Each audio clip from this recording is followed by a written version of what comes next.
Pronto. Vamos começar então a fazer mais ou menos a mesma superfície que nós vimos na aula passada, que parecia lembrava um pouco uma concha acústica. Estão lembrados? Então vamos fazer primeiro um esboço. Deixa eu repetir rapidamente aqui a forma. Vamos fazer um esboço no plano frontal, vamos fazer aquela forma poligonal meio tosca, só para a gente ter a base. Eu só estou fazendo isso porque fica mais simples de se fazer com linhas. Vamos sair do esboço, vamos fazer a outra forma, olhando de frente, no plano superior. Vamos selecionar esse plano e fazer um esboço de um polígono, dessa vez. Não, polígono não, vamos fazer com spline, como nós já havíamos feito. Vamos fazer uma spline ligando este ponto a este ponto. Vamos fazer uma forma mais ou menos livre, né? Pronto. Não, tá meio feio, deixa eu subir um pouquinho mais isso aqui. Reduzir um pouco as alças de manipulação da spline. Tá bom, vamos deixar torto assim que vai ser bom para o nosso exemplo. Tá? Muito bem, então eu fiz no espaço esses dois esboços aqui. Agora eu vou fazer o terceiro, gerando aquele plano auxiliar que nós vimos na aula passada. Então o plano auxiliar pode ser obtido através dessas ferramentas, geometria de referência, onde eu crio um plano. Um plano, como eu disse, pode ser criado com 3 pontos, 2 pontos em uma linha, 2 pontos em outro plano de referência. Então, como primeira referência, deixa eu expandir um pouquinho mais isso aqui. Como primeira referência, eu vou escolher esse ponto. Tá? Não foi? Foi. Como segunda referência, eu vou escolher esse outro ponto. E como terceira referência, deixa eu arrastar isso para cá. Como terceira referência, eu vou escolher o plano, pode ser o plano frontal, porque agora o plano frontal, uma vez escolhido como referência, eu posso fazer com que ele tenha um ângulo em relação ao plano frontal. Vamos deixar esse ângulo em 45 graus, está aqui. Perfeito? Então está aqui o meu plano auxiliar a 45 graus em relação ao plano superior. Já vi gente lá no laboratório usando esses recursos para fazer uns projetos, acho que do Zaven, não foi? Já vi um grupo lá fazendo alguma coisa usando esse recurso. Agora que eu tenho o plano 1, aqui o plano auxiliar, eu posso desenhar o terceiro perfil intermediário. Para isso eu vou olhar esse plano perpendicular à minha vista, e aqui, mais uma vez, usando o spline, eu vou fazer um esboço. Vou fazer um esboço mais ou menos parabólico, não vou nem caprichar nem um pouco nele, tá bom, estou satisfeito. Vou sair do esboço. Tá? Então, é trivial agora eu usar esses 3 perfis para gerar uma superfície. Só recordando, deixa eu refazer essa superfície utilizando essa ferramenta de Loft. É a ferramenta que a gente já havia usado para fazer esse tipo de superfície. Antes disso, para não poluir muito a minha tela, deixa eu ocultar o plano auxiliar aqui. Eu só vou ocultar, ele ainda existe, né? Não apaguei. Mas agora eu posso clicar na minha ferramenta de Loft e começar a selecionar os perfis que vão formar o loft. Esse primeiro, depois esse segundo e esse terceiro. Pronto. Eis aqui de novo a nossa concha acústica, vamos dizer assim. Está meio tortinha. Agora eu quero fazer o seguinte, ao invés de uma concha acústica, imaginem um capuz de casaco, como é o nome daquele negócio? Que cobre a cabeça? Capuz, né? Capuz, imagina um capuz. Como é que a gente poderia fazer uma forma que lembre, que seja semelhante a um capuz? Tá? Todo enrugado, com aquelas rugosidades. A gente pode usar o que se chama de curva guia. A gente já fez na aula passada exemplos de superfícies, onde a gente pegou um perfil, fizemos esse perfil varrer uma curva principal e depois inserimos uma curva guia e esse perfil ficou todo enrugado, lembram disso? A gente pode fazer a mesma coisa com esse loft. Vamos fazer o seguinte, vamos apagar o loft, vamos excluí-lo, tá? E vamos agora aproveitar que eu tenho um plano, cadê o meu plano aqui que passa pelo meio? É o plano direito. O plano direito passa exatamente, ou mais ou menos exatamente, no centro dessa construção, e é nesse plano que eu vou fazer uma curva que vai dar aquele aspecto de amassado, rugoso a uma superfície que vai lembrar um capuz. Então vamos fazer isso nesse plano direito. Deixa eu, opa, perdi a referência aqui, vamos colocar isso assim, ok. Plano direito, vamos selecionar o plano direito e vamos fazer uma spline nesse plano direito. Então reparem o que eu vou fazer agora. A curva guia, ela deve tocar os contornos, os perfis que definem o loft. Como é que eu faço isso? Eu faço isso excursionando o mouse sobre um perfil, ó, e assim que ele achar a curva guia, ela vai ficar cor de laranja e vão aparecer aqueles símbolozinhos amarelinho ali, dizendo que há uma relação de coincidência entre a spline que eu vou traçar e aquela primeira curva, primeiro perfil do loft. Perceberam?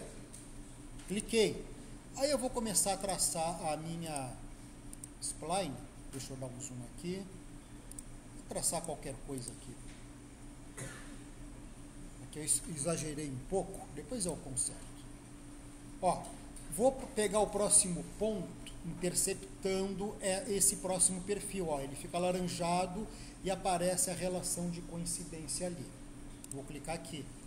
Vou continuar.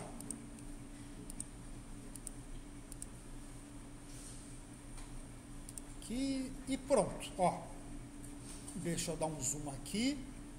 Procurei a coincidência e assim ficou. Tá? Vou acabar. Eu acho que isso aqui ficou um pouco exagerado. Deixa eu editar essa spline. É só clicar no ponto que define ela, dar uma arrastada e pronto. Tá bom. Vamos ver o que sai. Agora vamos tentar refazer o loft utilizando essa curva aqui como uma curva guia. Então vamos fazer isso voltando para ferramentas de superfície, loft. Então o procedimento é o mesmo. Primeiro perfil, segundo perfil, terceiro perfil. E agora na caixinha de baixo, vou clicar nela para ficar azul, eu vou selecionar a curva guia. Vou clicar nessa linha tortuosa que eu fiz com o spline. Vou clicar nessa curva guia e deu erro. Olha o erro que deu. A curva guia é inválida. Ela não intercepta a seção número 2. Talvez eu acho que a número 2 seja essa aqui que eu fiz em segundo, né? Ou essa aqui do meio. Mas vamos ver por que não intercepta. Afinal, a gente fez aquela coincidência, ela ficou cor de laranja, todo mundo viu, não viram? Por que não intercepta? Vamos fechar isso aqui e dar uma avaliada. Vamos dar um zoom aqui. Olha aqui, não está tocando, não está interceptando. Mas como é que a gente viu a relação de coincidência aparecer? Olhando nessa perspectiva, ela toca. Se a gente muda a perspectiva, ó, é fácil ver que ela não está mais tocando. Isso é uma confusão muito comum quando se usam essas relações de coincidência do SolidWorks. E eu consegui separar naquela transparência que eu já deixei disponível também para vocês na pasta da disciplina, todas as relações de coincidência encontradas na geração de esboços do SolidWorks. Então aqui nós temos uma relação horizontal, vertical, vocês já conhecem, Colinear significa que duas linhas são colineares, estão alinhadas, perpendicular, paralela, etc. Vamos prestar uma atenção especial a essa relação de coincidência. Vamos ver o que acontece com essa relação de coincidência. Tá? Deixa eu voltar aqui para o SolidWorks e fazer um exemplo. Vamos deixar isso aqui no cantinho, né? Vamos fazer um outro esboço de uma linha nesse plano aqui, nesse plano mesmo, só que um pouquinho mais para cá para não atrapalhar a gente. Fiz uma linha, tá? Vou fazer outra linha sem ter nada a ver.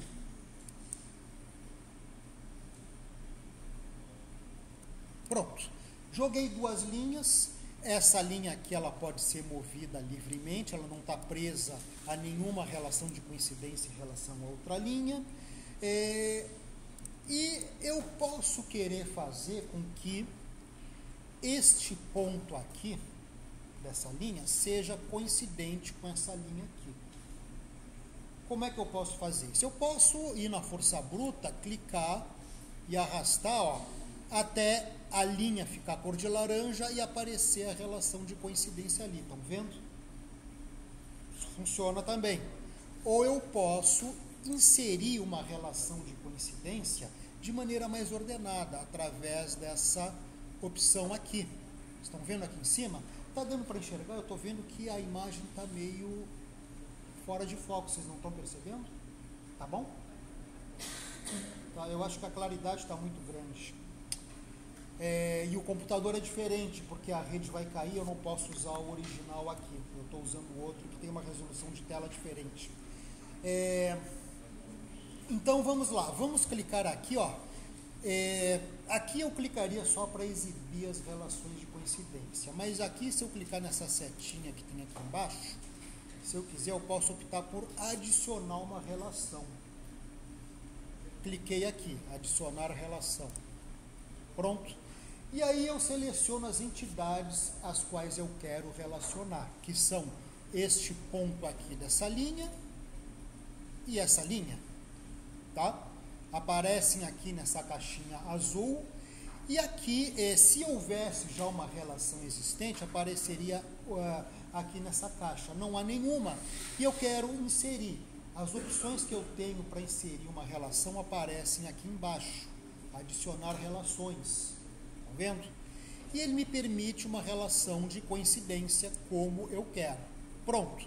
Cliquei na relação de coincidência e apareceram dois símbolos aqui. Tá? Vou clicar em OK aqui. Vejam que apareceram, o símbolo de coincidência apareceu aqui nessa linha e nesse ponto aqui. Mas ela não grudou na linha. Isso é uma característica dessas relações de coincidência do SolidWorks, porque ele considera que um ponto é coincidente a uma linha, considerando essa linha infinita. Vejam que agora, se eu pegar, clicar e arrastar esse ponto, ó, ele não vai desgrudar dessa linha, a outra linha até vai junto, tá certo? Eu posso, porventura, clicar e arrastar, ó, o ponto da linha, ó, o ponto intercepta a linha e fica grudado na linha, mas se a linha for mais curta, a coincidência é com a extensão dessa linha. Então, essa relação de coincidência de um ponto com uma linha não é a coincidência do ponto com o segmento de reta, e sim do ponto com a linha infinita que contém esse segmento de reta. Deu para entender? Tá? Muita gente, então, se enrola nessa hora de fazer a relação de coincidência de pontos com linha, porque a coincidência, repito, é com a linha infinita. Linha não tem, tem comprimentos infinitos. O que tem comprimento finito são segmentos de reta. Tá? Isso está explicadinho aqui. Bom, eu grifei aqui a relação de coincidência. E aqui pouca gente observa isso.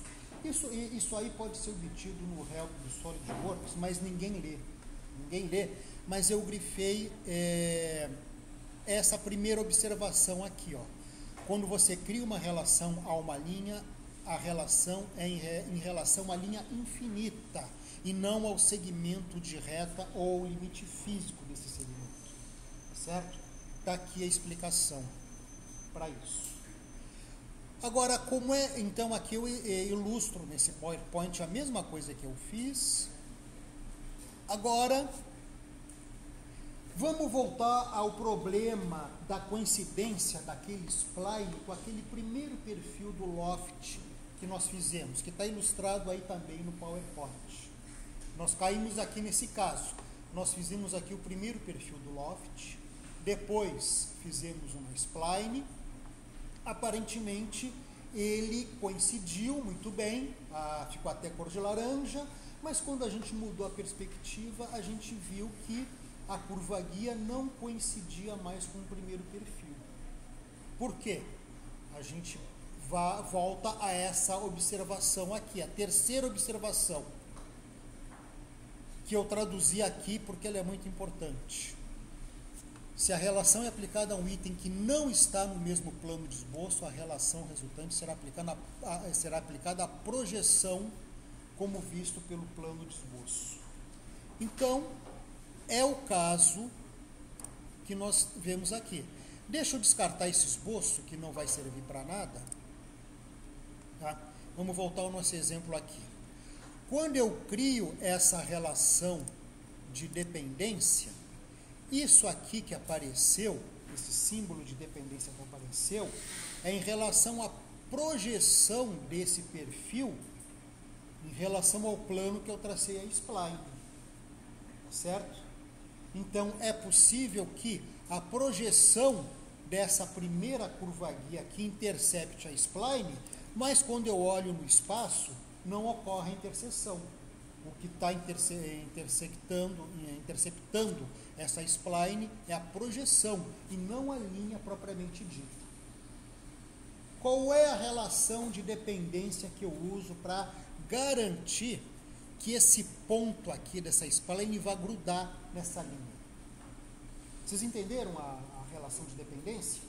A relação de dependência que aparece aí de coincidência é com a projeção dessa curva aqui em relação ao plano que eu estou usando para desenhar essa spline aqui.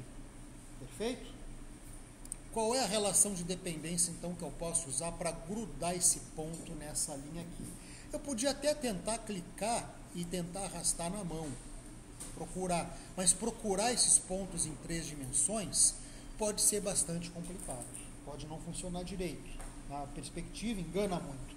É melhor, então, voltar a usar essa opção de adicionar relação. Eu clico aqui, tá? E eu vou selecionar 2 entidades as quais eu quero relacionar, que são esse ponto daqui e essa curva de perfil. Então vejam que já existe uma relação de coincidência, como nós estamos vendo aqui, mas essa relação de coincidência, repito, é a do ponto da spline em relação à projeção do primeiro perfil, e não exatamente na linha do perfil. Se eu quiser fazer com que esse ponto aqui grude na linha, eu uso essa relação de perfurar. Estão vendo ali a última opção? Vou clicar em perfurar. Olha lá o que aconteceu. Grudou e apareceu um símbolo muito pequenininho, não sei se vocês estão conseguindo ver, de um retângulozinho sendo perfurado por uma linha, tá? Essa relação, então, de perfurar significa que esse ponto perfurou essa linha, esse primeiro contorno aqui, tá? Vou aceitar, ok. Como eu disse, eu não gosto muito dessa tradução perfurar aplicada a esse caso aqui. Opa, abriu o que eu não queria, é aqui.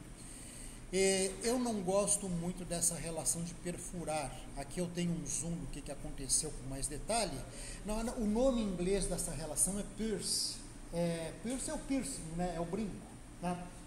Agarrar, interceptar, penetrar, passar através de. É a melhor tradução que eu tenho para pierce aplicado a esse caso aqui. Claro que perfurar é mais sintético, é menor, então é melhor para fazer um menu. Bom, vamos ver então agora se o nosso problema vai funcionar.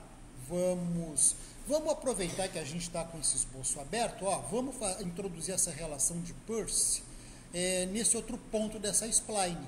Vamos aqui, ó, adicionar a relação, onde eu vou fazer com que este ponto da spline aqui fique fazendo uma perfuração, um piercing, nessa linha aqui, ok? Tá? E a outra, dificilmente ela vai dar problema, por quê? Porque isso aqui já era uma linha reta e ela está exatamente perpendicular ao plano no qual eu estou olhando essa spline aqui. Então, necessariamente, ela está coincidindo com a reta, tá? Caso a reta não estivesse no plano, caso ela só coincidisse com o perfil, eu teria que fazer isso novamente.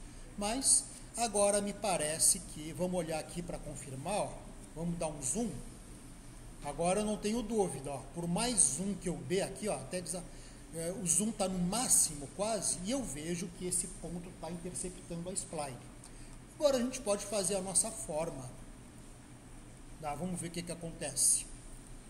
Vamos deixar isso aqui numa perspectiva adequada e vamos fazer de novo a superfície por loft. Então agora, ó, vou ligar este perfil,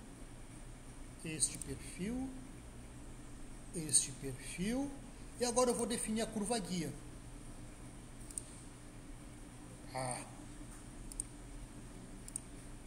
Pronto. Não parece um capuz de casaco? Tá? Se eu caprichasse um pouco mais, eu poderia mudar um pouco essas curvaturas, né? Aqui ficou excessivamente dobrado e tal. Fica melhor ainda se eu visualizar com a opção de não exibir as arestas, que está aqui, exibir só renderizado, tá? Então, tá aí. Bom, então isso já é um recurso relativamente avançado do SolidWorks. Né? Vocês podem fazer formas orgânicas bem complexas, né? Bem variadas, não necessariamente com geometrias precisamente definidas, com essas ferramentas. Então, se vocês já estão tendo conhecimento desse estágio, vocês já têm um conhecimento bom do SolidWorks. A questão agora é mais prática para fazer as coisas. Mas vamos analisar então uma outra ferramenta bastante semelhante ao Loft, que eu acho que está aqui logo depois, é a superfície limite. Vamos fazer o seguinte, para não poluir muito, deixa eu apagar isso aqui. Alguém tem dúvida sobre isso? Tá? Então tomem muito cuidado com aquelas relações de dependência, principalmente essas 3 observações aqui, que ninguém lê, tá? Quando chamo help, mas que confundem muita gente. Então tá tudo explicadinho aí, para a gente não se confundir mais sobre esse caso. Vamos ver uma próxima ferramenta muito semelhante e muito poderosa, porque ela me dá outros recursos para analisar superfícies. Deixa eu apagar esse loft, já cumpriu a sua função.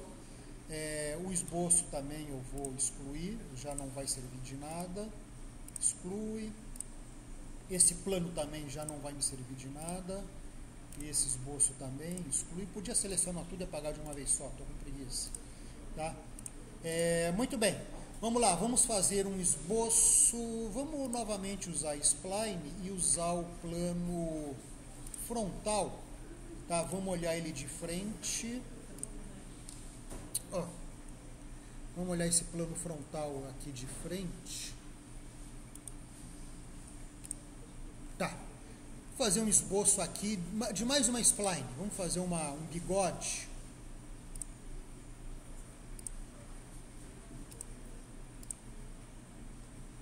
Ué, não foi? Deixa eu ver. Agora vai. Peraí, acho que eu estou... Novamente. Spline. Agora vai, tá? Vou fazer uma curva... mais ou menos igual a essa aqui, como se fosse um bigode, tá? Deixa eu puxar um pouco isso para cá, tá, mais ou menos simétrica, tá? Vou sair desse esboço e agora eu vou fazer uma outra curva no plano superior. Também vou usar uma spline, deixa eu até coincidir aqui, ó, aqui, aqui, deixa eu editar essa spline para dar uma ligeira curvatura, pronto, tá bom. Muito simples, tá? Fiz isso. Poderia usar um loft para interligar essas duas superfícies, mas eu vou usar uma outra ferramenta muito semelhante ao loft, que é essa próxima aqui, superfície limite. Vou clicar na superfície limite e vocês vejam que o funcionamento dessa ferramenta é extremamente semelhante ao loft. Ele me pergunta quais são os dois perfis que eu quero interligar. Seleciono esse primeiro perfil, tá? Selecionou? Tá. Seleciono esse segundo perfil e pronto. Vai aparecer essa superfície aqui, tá? Deixa eu clicar para a gente perceber melhor. Olha o que aconteceu. Estão vendo? Isso é uma superfície que lembra muito aquele estilo de projeto de automóveis dos anos 50, aqueles carrões americanos que tinham aqueles capôs em forma de rabo de peixe, lembram daquilo? Eram essas curvas, lembrando esse tipo de modelo que nós fizemos aí, esse procedimento. Claro, eles não tinham SolidWorks, mas era uma superfície muito usada em modelos de carrocerias, de automóveis dos anos 50 até os anos 60, tá? Mas, se vocês repararem, quando eu estava editando, vamos voltar a editar esse recurso de superfície limite. Quando eu estava editando, aqui apareceu uma coisa diferente do loft, tá? Apareceu esses paliteiros aqui, tá? Vocês estão reparando? O que representam esses paliteiros aqui que tem em cada uma dessas linhas que dividem essa superfície? Alguém suspeita? Isso aqui, essas linhas verdes que saem perpendiculares à tangente dessas curvas aqui, representam a curvatura ou o raio de curvatura da superfície. Quanto menor, ó, peguem esse ponto aqui, essa tangente, tá? Quanto menor é o raio de curvatura, ou seja, quanto mais pronunciada for a curvatura, maior é esse elemento verde aqui que sai da tangente àquele raio de curvatura. Isso aqui é uma forma de guiar o projetista para analisar direitinho qual é o raio de curvatura da superfície que ele está analisando. Então aqui nós temos como dosar isso aqui, ó. Nós temos várias ferramentas aqui para definir o que se chamam de pentes de curvatura. Estão vendo aqui? Essas linhas verdes que aparecem ali, então o nome correto para elas são pentes de curvatura. É como se fosse um pente cujo dente, o pente, né, é inversamente proporcional ao raio. Quanto menor o raio de curvatura, maior é aquela linha verde que sai daquele ponto. Eu posso, então, optar por desabilitá-lo ou habilitá-lo. Tá? Cadê a exibição? Pentes de curvatura, está aqui. Se eu quiser com mais detalhes, eu posso aumentar a densidade dos pentes de curvatura, se bem que já estou numa densidade bastante grande, né? Não preciso me preocupar muito com isso, tá? Ou eu posso aumentar a densidade da malha, que é a partir da qual gera esses pentes de curvatura. Olha lá, vou aumentar a densidade da malha. Eu insiro pentes de curvatura ao longo de toda a superfície. Então, isso aí é uma ferramenta análise de pentes de curvatura, para quem vai trabalhar com formas mais orgânicas, com formas com superfícies mais curvas, é uma ferramenta muito importante para visualizar melhor onde é que a curvatura está exagerada, onde é que a curvatura está mais suave. Tá? E ele tem outras opções. Vamos desabilitar os pentes de curvatura e vamos habilitar outra opção, ó, listra de zebra. Pronto. Aparecem aqui essas listras, a peça fica toda zebrada, e onde a proximidade entre as listras é menor, quanto menor for o raio de curvatura. Aqui a curvatura é grande, as faixas aparecem uma próxima à outra. Aqui as curvaturas são, os raios de curvatura são maiores, a distância é maior, tá certo?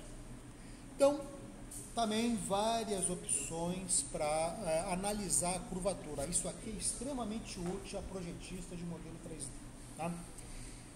Ok, vamos eliminar essa zebra aqui para não poluir meu ambiente. Vamos fechar isso aqui. Tá? Agora vamos apagar esse recurso aqui. E assim como no Loft, eu acho que eu expliquei isso aqui na transparência. Assim como no Loft, eu posso fazer uma curva guia. Deixa eu mostrar rapidamente aqui. Vamos colocar isso aqui nessa perspectiva. Tá? Vamos fazer aqui um Loft neste plano, uma curva guia nesse plano direito. Vamos fazer um esboço. Tá? E aqui, ó, eu vou procurar a relação de coincidência, sabendo que ele está coincidindo com a projeção daquele perfil, e não com o perfil exatamente. E aqui vamos fazer um caminho tortuoso, até chegar aqui. Tá? Fiz uma spline bem tortuosa, vamos olhar em perspectiva, e olhando em perspectiva, eu rapidamente vejo que não está coincidindo com os perfis. Para fazer que isso seja uma curva guia, ou uma direção, como essa ferramenta chama, eu tenho que fazer com que esse ponto perfure esse perfil. Vamos fazer isso mais uma vez, clicando aqui e adicionando uma relação. Então, vou selecionar este ponto, vou selecionar este perfil e vou escolher a opção de perfurar. Pronto, grudou. Tá? Mesma coisa com um outro ponto. Eu vou adicionar uma relação, selecionando este ponto, este perfil e perfurando. Tá? Vou sair e agora sim eu garanto que ela está tocando, essa linha tortuosa está tocando, interceptando os perfis. E agora eu vou usar novamente a ferramenta de superfície limite. Está ao lado do Loft.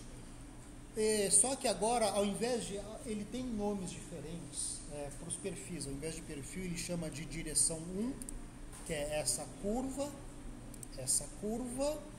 E o perfil, a curva guia agora, ele chama de direção 2. Tudo bem, a ferramenta resolveu chamar assim, vamos clicar. Pronto.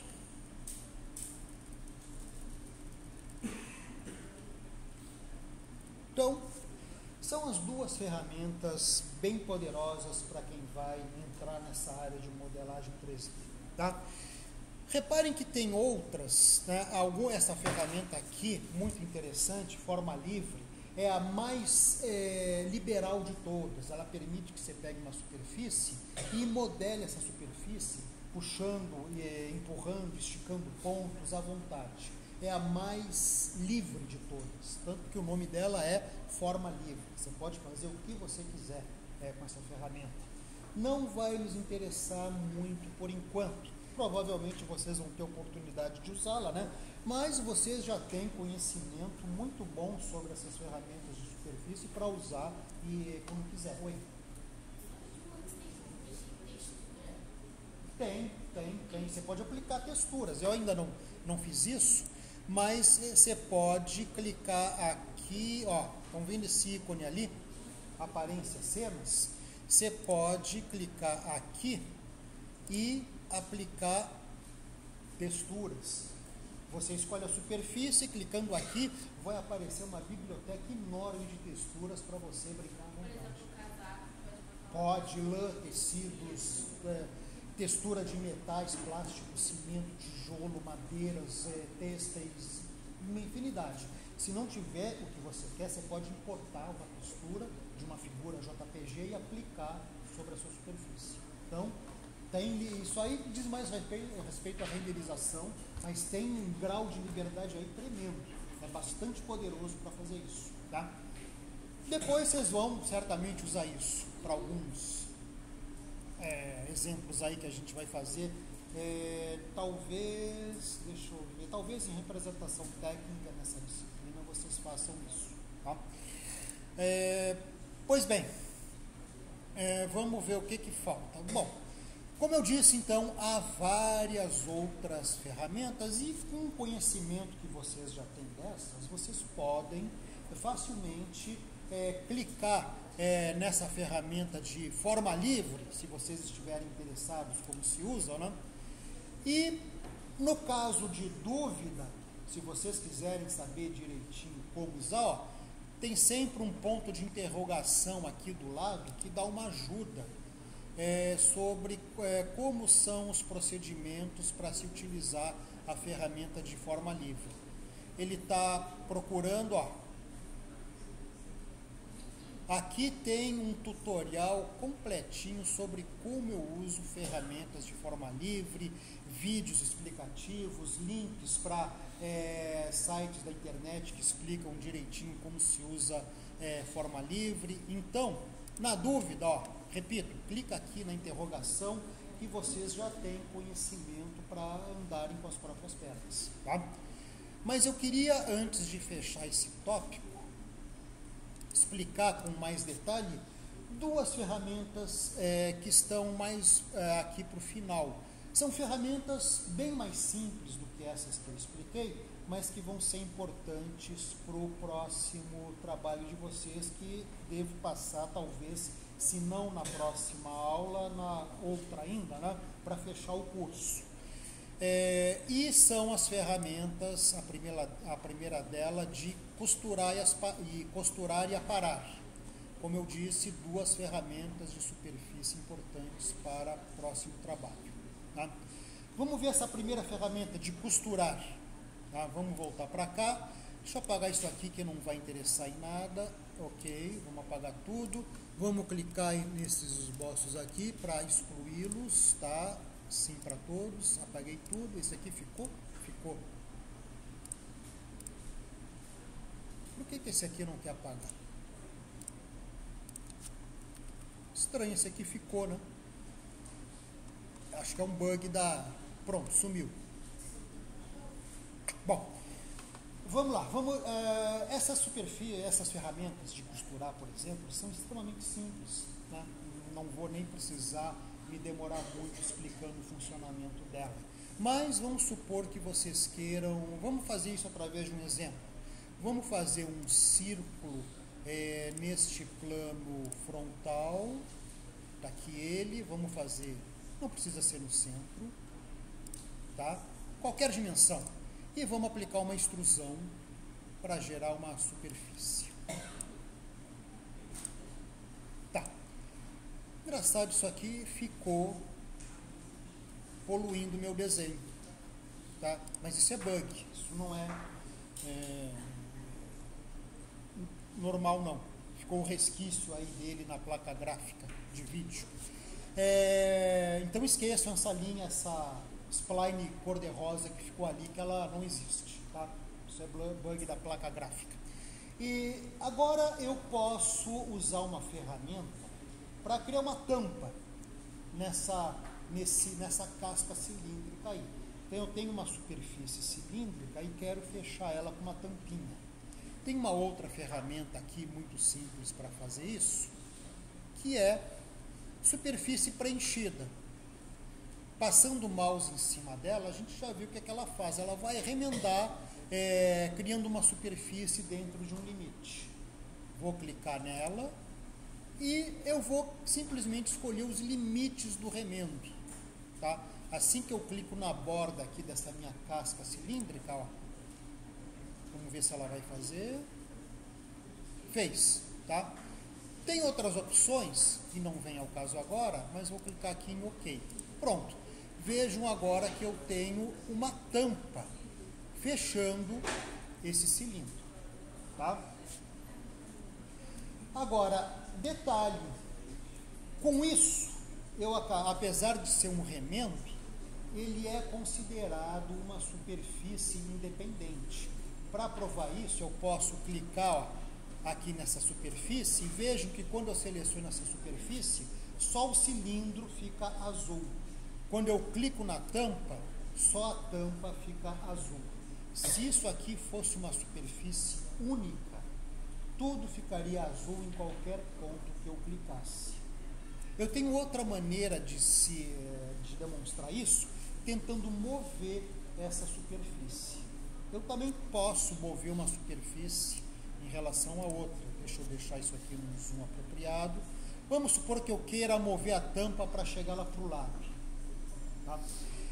Infelizmente aqui eu não sei porquê, talvez eu possa configurar isso, mas aqui nessa barra de ferramenta eu não tenho opções de mover superfícies. Ela de fato é um recurso pouco usado, mas ela pode ser observada a partir dessas ferramentas aqui, ó, inserir superfície, mover, copiar. Ela fica escondida ali naquele menu de recursos aplicáveis às superfícies. Então eu vou clicar aqui em mover, copiar, tá? Muito simples de usar. Qual é a superfície que eu quero mover? Vamos mover a tampa, tá? Quando eu clico na tampa, aparece esse ícone aqui, que se chama de tríade, tá? Eu posso clicar, estão vendo, tá meio difícil de ver, mas vocês estão percebendo que quando o mouse passa por cima dessa seta aqui, eu posso clicar e arrastar para mover a tampa nessa direção. Quando o mouse passa por cima dessa seta aqui, ó, ele fica realçado e eu posso mover nessa direção. Estão percebendo? Está dando para enxergar? Tá, o pessoal de trás está dando para enxergar? Tá? Eu vou clicar e arrastar então, ó. Deixa eu tentar fazer isso. Eu não estou enxergando direito aqui, não sei como é que vocês estão enxergando. Vou clicar e arrastar aqui. Olha lá. Movi só a tampa. Então, isso não é ainda uma superfície única. Quando a gente fizer o nosso último trabalho, a gente vai pegar aquele objeto escaneado e vamos converter a malha do objeto em superfícies. Tá? Em cada lado, então, daquele objeto poligonal, 3D que vocês escanearam, então, cada lado vai ser uma superfície única. E depois vocês vão ter que costurar as superfícies para que todo ele fique como sendo considerado uma forma só, e não várias superfícies coladas, juntas. Né? Para fazer isso, então, a gente vai ter que costurar superfícies. Então, vamos desfazer aqui esse recurso de mover, copiar, vamos excluir, tá? A tampa voltou para o lado, ó, e vamos procurar aqui a ferramenta de costurar a superfície. Ela parece um zíper, estão vendo ali? Vamos escolher então essa ferramenta de costurar superfícies e aqui a gente vai selecionar as superfícies que a gente quer costurar. São, na verdade, essa aqui, só tem duas, né? Muito fácil, e essa aqui. Quando a gente tiver aquele objeto escaneado, serão várias superfícies. O número de superfícies aí que foi escaneado varia entre 6 a 8 superfícies, depende do objeto que cada grupo pegou. Né? Vamos desabilitar isso aqui e vamos escolher mesclar entidades. Eu quero que as superfícies sejam costuradas e fiquem todas realmente grudadas uma na outra. Tá? Esse controle de espaçamento aqui é usado quando eu gero uma superfície que não está perfeitamente alinhada com a outra. Supondo que aqui nessa borda houvesse uma fenda, eu poderia introduzir uma tolerância de espaçamento para ele, de fato, desconsiderar aquele espaçamento e grudar uma superfície na outra. Então, não nos interessa porque eu tenho certeza que essa superfície está grudadinha. Vamos clicar aqui e pronto. Vamos ver, vamos tentar mover, vamos ver se grudou. Ela supostamente está costurada, ela ainda seleciona de maneira a deixar cada uma delas azul. Eu vou demonstrar que ela realmente está grudada quando eu clicar aqui em inserir superfície, mover, copiar. Vamos selecionar isso aqui. Reparem que quando eu selecionei a superfície que eu quero mover, tudo ficou realçado em amarelo, mais ou menos, ó. Eu vou clicar aqui nessa seta e vou arrastar, ó. Agora, quando eu movo, vai tudo junto. Então, agora, de fato, as superfícies estão unidas, coladas uma na outra. Primeira ferramenta, então, que vocês vão ter que usar nesse próximo trabalho. Muito simples de usar, não tem mistério nenhum. Tá? Tá entendido? Posso prosseguir? Outra ferramenta. Deixa eu apagar essa aqui, não nos interessa mais. Exclui. Exclui. Aqui também, vou excluir.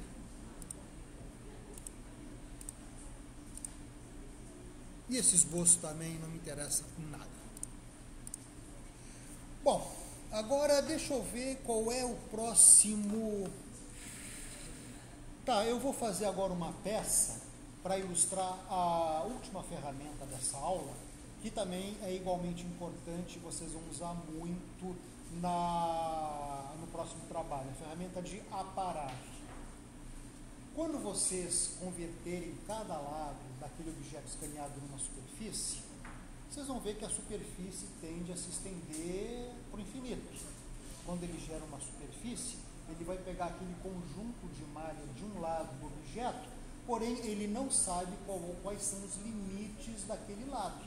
Ele vai pegar aqueles pontos e vai fazer um plano. Depois vocês vão para um outro lado, vão criar outro plano. Esses planos vão se intersectar. Aí vocês têm que dar uma parada, como se estivessem passando um estilete, onde os planos se intersectam. Essa próxima ferramenta é uma ferramenta muito simples também, chamada ferramenta de aparar. E para ilustrar ela, eu vou fazer o seguinte exemplo. Deixa eu ver aqui, vamos fazer um esboço, vou fazer o esboço de um polígono neste plano superior. Deixa eu fazer aqui, mais ou menos, não vou fazer com muitos detalhes não, tá? Chega. Vamos fazer uma extrusão, vamos extrudar isso para cima e vamos fazer também uma extrusão para baixo, nas duas direções. Pronto. Criei uma superfície em forma de um hexágono, nada demais, tá? E agora eu vou fazer uma outra superfície, também com uma ferramenta de extrusão, só que agora eu vou escolher, cadê? Este plano frontal. Vamos fazer um esboço, mais ou menos aqui no meio. Vamos fazer um retângulo, eu acho que isso está bom para demonstrar. E vamos também extrudar isso para um lado e para o outro, para os dois lados. Pronto. Então eu criei aqui duas superfícies, né? E vamos supor agora que eu queira aparar essas superfícies para que só reste a interseção dessas duas aqui. Tá? Vamos ver como é que é a ferramenta que faz isso. Em outras palavras, eu quero cortar fora tudo que está acima dessa superfície retangular e tudo que está abaixo, para só deixar o miolo. e depois eu vou querer cortar tudo que está para fora dessa superfície que sobrou aqui no interior. Vamos fazer o exemplo mais devagar, que pode ser um pouco complicado visualizar isso. Vamos começar a ferramenta de aparar para olhar isso melhor. Onde é que eu tenho aqui aparar? Deixa eu procurar. Basta ir passando o mouse. Está aqui. Aparar superfície. Uma ferramenta extremamente poderosa que vocês vão usar muito. Tá? Vou clicar aqui. Tá?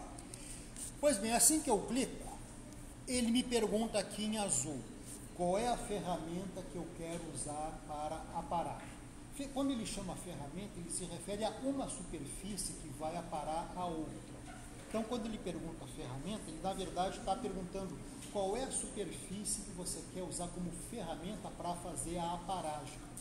Eu quero usar como ferramenta de cortar essa superfície aqui, essa superfície retangular, tá? E vejam que agora a caixa que ficou azul é a próxima. E a caixa em azul são as partes a remover. Aí é só sair clicando no que eu quero tirar fora, no que eu quero cortar fora.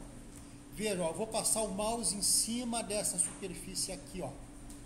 Vejam que tudo que ficou em amarelo vai ser selecionado para ser removido. Vai sobrar, ó, reparem que a parte de dentro dessa superfície hexagonal, que ficou aqui dentro, ó, ficou inteira. Agora eu estou selecionando a parte de dentro. Não, eu quero selecionar a parte de fora. Pronto, ela ficou meio arroxeada e eu tenho que tomar cuidado com isso. Eu posso optar por manter o que eu selecionei ou remover o que eu selecionei. Vou optar por remover o que eu selecionei, tá? Clico aqui em OK. Pronto. Então, recapitulando, essa superfície aqui foi usada como uma ferramenta para cortar fora o que está sobrando. Mas eu deixei, como ela limitou a parte de fora da parte que está dentro, eu optei por manter essa superfície hexagonal que estava aqui dentro. Tá? Deu para entender? Agora eu quero o contrário, eu quero usar esta superfície hexagonal que está aqui dentro. Cadê ela? Está aqui dentro, ó. Eu quero usar aquela superfície hexagonal que está ali dentro para tirar fora tudo que está sobrando. Vou fazer a mesma coisa. Vou escolher a ferramenta de aparar.